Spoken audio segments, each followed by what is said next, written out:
आज पुण्यातील ज्येष्ठ माजी आमदारांनी प्रेस कॉन्फरन्स घेऊन अशी मागणी केली की सध्याच्या विधानसभेत जे काही चाललेलं आहे अगदी हाणामारीपासून फ्रीस्टाईलपर्यंत ते थांबलं नाही तरी विधानसभाच बरखास्त करावी। आपल्यासोबत ज्येष्ठ वात्रटेकर आणि माजी आमदार रामदास फुटाणे सर आहेत। सर मला सांगा सध्याच्या परिस्थितीचं वर्णन काय करणार तुमच्या भाषेत? माझ्या भाषेत वर्णन करायचं म्हणजे एकच आहे की ही शाई नखावर आता, ही शाई नखावर आता मारिते कुणाला हाका, ही शाई नखावर आता मारिते कुणाला हाका, तो उभा दूरवर हिटलर, तो दूर उभा म्हणजे ज्या पद्धतीचं पुढं भविष्यकाळ आहे आपल्या पुढे जे काही वातावरण पुढे येणार आहे तो दूरवर हिटलर शोधितो कोणत्या वाटा। तो हिटलर कोणत्या मार्गाने येईल सांगता येत नाही, कारण तुम्ही ही विधानसभा बरखास्त करू नये, कारण काय की पुढची आली तर ती याच्यापेक्षा कदाचित वाईट असेल। त्यामुळे ज्या पद्धतीने हे चाललं आहे ना, त्यामुळं मुळात समाजाची हिंसक प्रवृत्ती वाढली, ती हिंसक प्रवृत्ती हिटलरशाहीला जन्म देणारी आहे। ज्या पद्धतीचा जातीद्वेष वाढलेला आहे, धर्मद्वेष वाढलेला आहे, यामुळे उद्या हा देश कोणत्या स्तराला जाईल ते सांगता येत नाही।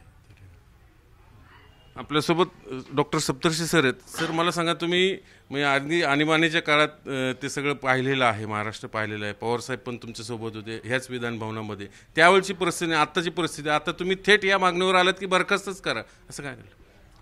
मी एकदम म्हणत नाही बरखास्त करा, सुधारण्याची संधी असतेच, ते सुधारायला तयार असले तर त्याची गरज नाही। मी शेवटचे जालिम उपाय सांगितला आणि माझं म्हणणं असं आहे की गुन्हेगारीकरण चाललं होतं तेव्हा कोणी रोखलं नाही, या अर्थानं सर्व राजकीय नेते याला जबाबदार आहेत। तर आता गुन्हेगारच राजकीय लोकांना हातात ठेवू लागले, हे उलटं झालेलं आहे। पण आमदारांनी असं मानू नये की त्यांना 5 वर्षाचं लायसन्स आहे लोकांच्या डोक्यावर मेऱ्या वाटण्याचं, आणि लोक काही प्रेत नाही होत। तुम्हाला मतदान दिलं म्हणजे लोकांनी मृतवत राहावं आणि यांचा नंगानाच पाहावा ही त्यांची अपेक्षा असेल ते ती अत्यंत चुकीची आहे। ही चळवळ पुढं कशी नाही आलं? कारण संजय गायकवाड समर्थन करतात त्या हाणामारीचं कॅन्टीनमधलं।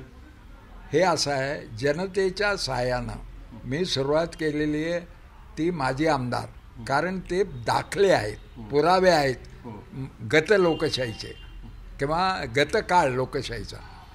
तर याच्यातून जसजसं लोकांचा पाठिंबा मिळेल, आम्ही गांधीवादी असल्याने कुठेही हिंसा असणार नाही, परंतु जनता नाही असं काही करणार नाही, म्हणून हळूहळू आम्ही करू, धरणं ठेवू, उपोषण नाही पण धरणं ठेवू, त्याला लोक आले मग त्या चळवळीतून पुढे नवं नेतृत्व येईल, ते काहीतरी करेल, अशा पद्धतीनं पुढे जात राहू, हे सोडणार नाही आता आम्ही। आपल्यासोबत आणखीन एक ज्येष्ठ आमदार, मला सांगा काय तुमची भूमिका आहे सगळं पाहिल्यावर?